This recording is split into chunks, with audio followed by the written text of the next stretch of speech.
All right, so I just did a investor feedback summit here at Cisco in San Jose.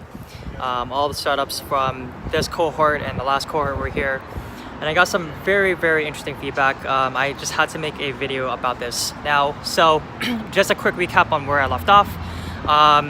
Ever since I found out about all sets, I basically pivoted the idea. So now I'm doing a subscription startup that's basically the MoviePass of the restaurant industry.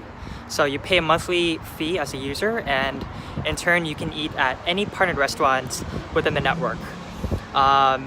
You're going to be saving you can save up to 2 times what you would normally pay at the restaurant. So this is really great in the sense that it really does fit and fall into a variety of different people, depending on what they're doing or where they're from. So if you're working in office environments, this is really good in the sense that you might go for the super basic plan. Super is the new company name, by the way. So you might go for the super basic plan, which is 1 meal a day, typically lunch, Monday to Friday.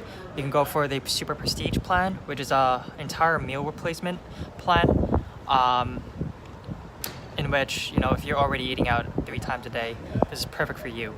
And so you're having efficiency savings in the sense that you are still skipping the menu and bill option. You can pick up or dine in. Might even integrate with a food delivery service at some point. Sorry, I'm back. Sorry, I forgot where I was going with this, but so that's basically what I'm doing right now. I was basically just trying to validate it for the last 2 weeks, and I know that's a long time, but I really don't want to make the same mistake as I did with Bambify. But it seems very promising. People are always interested in it. It's just a matter of how much are the plans going to be, and what restaurants are going to be in the network. So in this feedback summit, it was just me presenting a presentation that I worked on until 2 a.m. yesterday. I just had so many things I needed to do, and the presentation was low priority. So I pitched a faulty but decent presentation to a total of 6 investors. 4 of them basically just were caught up on the unit economic issue that I had with it. But the second last investor was Brett Waters. He thought it was something that he would use himself, and he discussed some other ways of trying to figure out the money issue later. So again, the reason why I made this video is because I met someone named Jazzie, and she is just incredible. She actually knows a lot of the founders from Uber Eats, from DoorDash, and just gave me a very solid plan on how to get started on this. She loved the idea. She's already spending $2,000 to $3,000 a month on food, so she really resonated with the problem that I'm trying to solve here. And I just love the way she broke it down. She basically broke down an entire playbook on building a database of suppliers,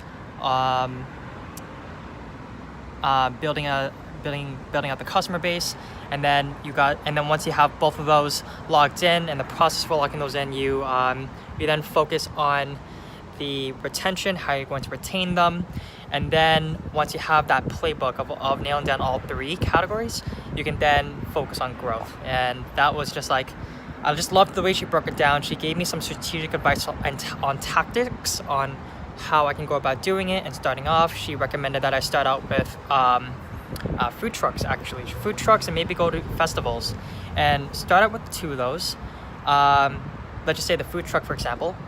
I can start out with the food trucks. She recommended get 10 of them. You can have a rollback plan, so if you don't use the entire value of the plan, you can always add the value to how much you can spend the following month.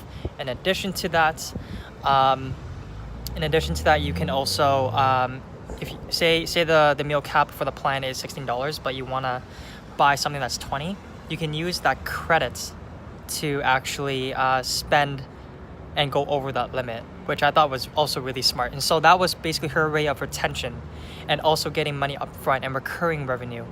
And that in itself is very, very interesting. very smart. And she said it's basically that's been a problem of the food industry, is that people are very finicky and they'll always drop off.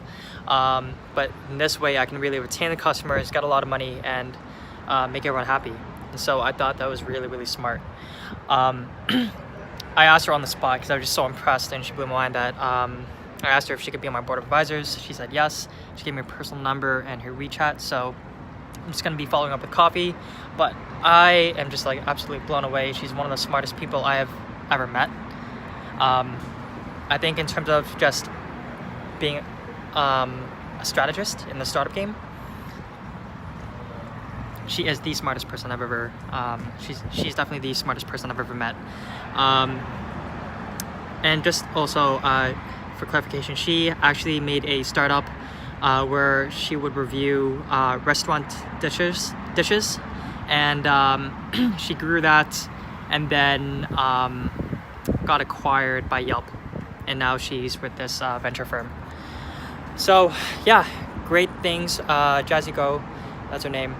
Again, just absolutely blown away and very, very impressed with her background and the way that she thinks. All right, so this is I think it's April 25th now, April 24th, April 25th. It's been a pretty good run in this program so far.